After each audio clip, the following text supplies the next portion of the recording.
Frédéric Sanchez, bonjour. Bonjour. Vous êtes le président de la métropole Rouen-Normandie. En janvier dernier, vous avez signé une convention de transfert de compétences avec le département de la Seine-Maritime qui portait sur la voirie départementale et la gestion de 3 musées. De ce fait, la métropole Rouen-Normandie est devenue l'acteur principal de la gestion des voiries. Est-ce un gage d'efficacité que ce transfert de compétences ? Ah ben oui, à vrai dire, nous avons anticipé le transfert de la voirie. 1er janvier 2015, transfert des voiries des communes. 1er janvier 2016, transfert de la voirie départementale. Nous avons voulu anticiper pour effectivement être cet acteur unique de référence.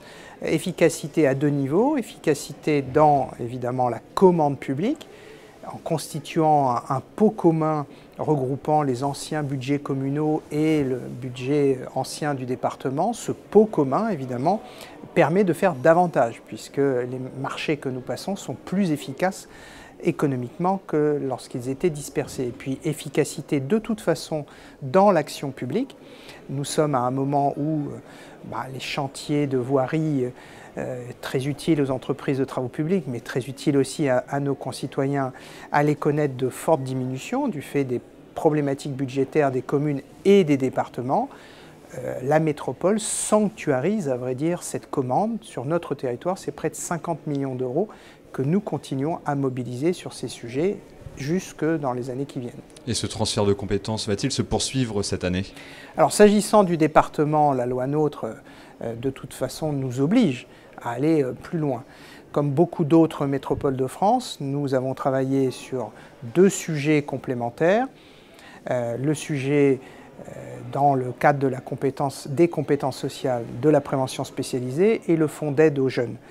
Cela permettra, sans toucher au fond au cœur de métier des départements, d'assurer une cohérence plus grande avec des aspects importants de l'action de la métropole. Sur le fonds d'aide aux jeunes, c'est toute l'action en direction des jeunes. Nous sommes déjà financeurs des missions locales, au titre évidemment de notre soutien à l'insertion professionnelle des jeunes. Et sur la prévention spécialisée, nous sommes titulaires de la politique de la ville et donc c'est paraît évidemment cohérent et efficace d'agréger à cela la prévention spécialisée. Un contrat de métropole d'un montant de près de 579 millions d'euros avait été signé en 2015 avec la région Haute-Normandie. Sachant que cette région a fusionné avec la Basse-Normandie, où en est-on aujourd'hui? Comment cela se passe-t-il concernant ce contrat de métropole? Alors, et puis il y a eu une alternance politique. Donc on est dans un cadre nouveau. Cependant, le nouvel exécutif régional a choisi de maintenir son soutien au projet de la métropole. C'était évidemment de toute façon un prérequis pour que nous puissions travailler convenablement. Donc c'est le cas.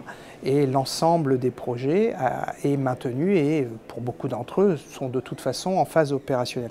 C'est vraiment heureux que les choses se soient passées ainsi, parce que sans continuité dans l'action publique, évidemment, nous serions collectivement, partout en France, inefficaces. Donc un véritable travail de collaboration avec la région. Et concernant l'élaboration des schémas, donc les schémas de développement économique ou des schémas de développement durable, comment se passe cette élaboration? Est-ce que vous êtes associé à ce processus?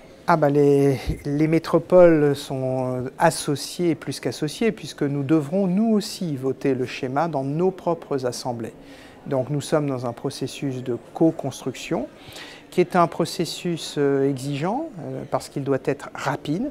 Dans le domaine économique, on le voit bien, la France marque le pas et il faut que les collectivités locales se mobilisent. Et le nouveau couple qui se constitue, intercommunalité-région, est le couple d'avenir s'agissant de l'accompagnement des entreprises, parce qu'à vrai dire, ce sont bien les entreprises qui créent des emplois. Donc il faut aller vite. Et même si pendant ce temps-là, nous devons nous réorganiser, c'est le cas de la région, la réponse aux problématiques nombreuses que nous connaissons par exemple en Normandie, sur la réindustrialisation de la vallée de la Seine, sur le soutien aux mutations dans le domaine de l'agroalimentaire, sur évidemment les nouvelles filières qui sont au cœur de l'économie de la connaissance, comme le numérique. Sur tout cela, il faut aller vite parce que l'économie dans ce monde est à la fois très concurrentielle et change très vite. Vous avez créé au sein de votre métropole également des pôles de proximité. En quoi consiste-t-il exactement? Ça, c'est tout le défi, évidemment, de l'ancrage dans le territoire et du portage des grands projets. Moi je dis toujours, pas de grands projets si au quotidien les choses ne sont pas bien faites. Les pôles de proximité de la métropole, c'est 100 000 habitants, des directions techniques très proches des maires pour piloter justement tous les chantiers sur le terrain. Et les grands services publics, la collecte des ordures ménagères, les problématiques d'eau à assainir ou d'eau potable. Tout cela, ça demande de la proximité.